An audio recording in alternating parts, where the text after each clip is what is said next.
Tollywood megastar చిరంజీవికి చెందిన luxurious cruise ship అంటూ సోషల్ మీడియాలో తాజాగా ఒక వీడియో తెగ హల్చల్ చేస్తుంది.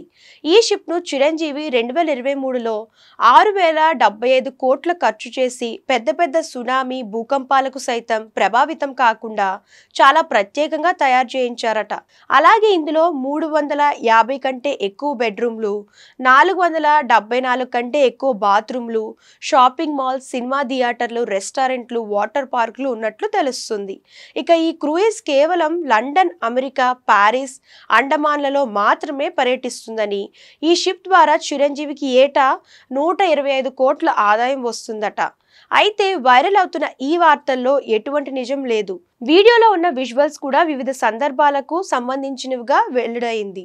సీఎం రేవంత్ రెడ్డితో కలిసి చిరంజీవి హైదరాబాద్ లోని ఎక్స్పీరియం ఎకో పార్క్ సందర్శించిన విజువల్స్, స్విట్జర్లాండ్ కు చెందిన ఎంఎస్సి క్రూయిసెస్, నార్వేజియన్ వివా అనే మరో క్రూయిజ్, దుబాయ్ లోని పెద్ద పెద్ద షాపింగ్ మాల్స్ కు చెందిన విజువల్స్ తో ఎడిట్ చేసినట్లు తెలుస్తుంది.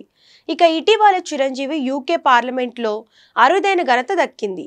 4.5 దశాబ్దాలుగా సినిమాల ద్వారా కళారంగానికి, సమాజానికి ఆయన చేసిన సేవలకు గాను లైఫ్ టైమ్ అచీవ్మెంట్ అవార్డు ప్రదానం చేసింది. అలాగే గతేడాది ఏఎన్ఆర్ జాతీయ పురస్కారం, పద్మ విభూషణ్ అవార్డులను అందుకున్నారు.